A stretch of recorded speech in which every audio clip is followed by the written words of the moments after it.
thought the offense started a little bit better. I was pleased with the way Gary, I thought, managed the scrimmage. I thought he had a good scrimmage today. I thought his decision-making was good. Even the one he pulled down and ran down here in the red zone, I thought was a good decision. Probably would have gotten a little further than I gave him. Your initial pre-film impression of the two backup quarterbacks, and are you still on track to make that decision soon? I think so. I think at some point we're going to have to make a decision. What I've learned is with most decisions you don't ever have all the information. So to continue to wait for all the information, I don't know if that's the right thing to do. If we feel like we can make it off this scrimmage, we'll do it. If we don't, we won't. We'll look at tomorrow and then we'll meet again and decide. I don't know, other than the fact that I don't think it was clear cut looking at it here on the field. I don't know if I would have any other comment than that, just because I really think we need to look at it. Well, right now Borghesi's not 100%, so the kicking situation is what it is. Kyle didn't kick particularly well today, and that's a concern. Up until today, I thought he had a good camp, so I don't want to overreact to one day, but if today was game day, it would have been a problem. Would you consider this crisp or sloppy? How would you categorize his general overall play? I thought the ones on both sides improved from the first scrimmage, from the half scrimmage. I don't know if the twos and threes have improved as much as we need them to. I think we really have started at every position got to start honing in on who are the guys that are going to be in the 2 deep or the 1.5 deep, however you want to look at it for game day, because we've got some backups right now that need a lot of reps to be able to help us on game day. How do you think when you do that, would that be prior to the first session tomorrow, or would we start to see that when you start to tinker it all? With guys? Well, we're gonna, to me, you have double tomorrow, right? Yes, we have double tomorrow. Everything you do, every practice you have is important, but I do weigh the scrimmages more. When you come down here in the stadium and you put the coaches on the sideline and you have to perform out there on your own in an unscripted environment, to me that is more valuable information. So we're really going to look hard at this film over the next couple hours and then make some decisions, not all, but some. But yeah, I think you'll start to see some of those things tomorrow morning. How did you feel about the pass rush today? It seemed like they were in the backfield quite a bit. Yeah, I think Darius was in the backfield quite a bit. And one guy on defense can ruin the game on you. And Darius would have ruined the game for us today on defense. I thought he did an excellent job.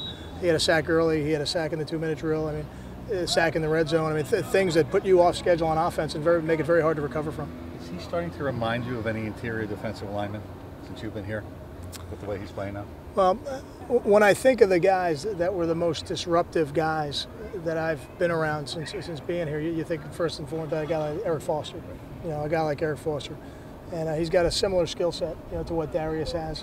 They're not the same, but they're similar. So that would be the guy I think right now that he would remind me of. Any concern with the operation from the kicking standpoint, place kicking? No, I wasn't concerned with the operation. I was just concerned with the kicks. But again, up until today, I've been pleased. So, today was game day, and we're not happy that we weren't sharp, but he'll get another chance to do it on Saturday.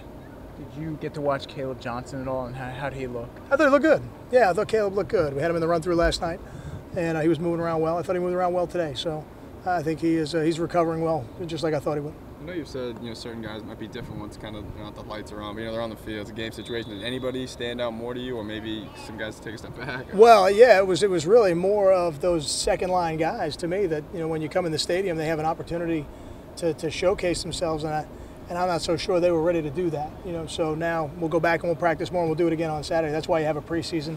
I think that's why it's so important to have the half scrimmage and then the 2 full scrimmages, because it's not like practice when you come in the stadium. So it's a different deal, and I think those young guys will hopefully learn from this today. We talked about a lot of the other wide receivers, but John Simmons just as like a reliable guy. I mean, what do you think about him? Yeah, I think John is a great example of how good you can be when you know exactly what to do and you play at a very high tempo. And John always seems to be in the right place at the right time. And I think he did drop one, which is unusual for him. He doesn't usually drop them.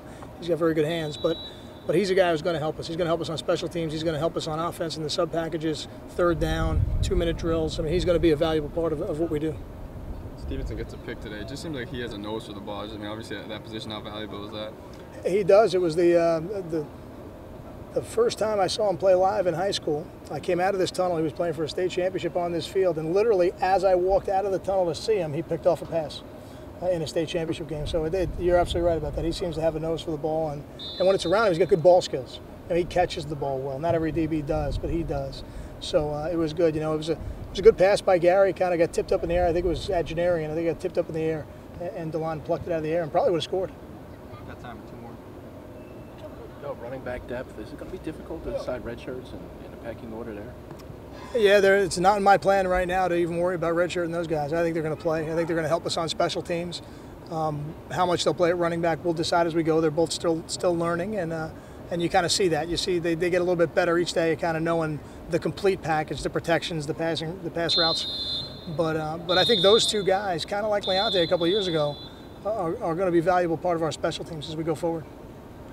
Kyle, your first look at Gleason, the new punter. You said you'd let him go. Yeah, we turned him loose. We gave him a couple kicks out there today. I figured, hey, flew him all the way in from Australia. We could at least get a little work out of him. It looked like he dropped a nice one in there. I think both his kicks were kind of sky kicks, and it looks like he's got the ability to do what Marsh did. Where he's got that little, I don't know what they call it, but a flop kick, where it's kind of end over end, you kind of stop it. So I think that's a valuable weapon, for your defense.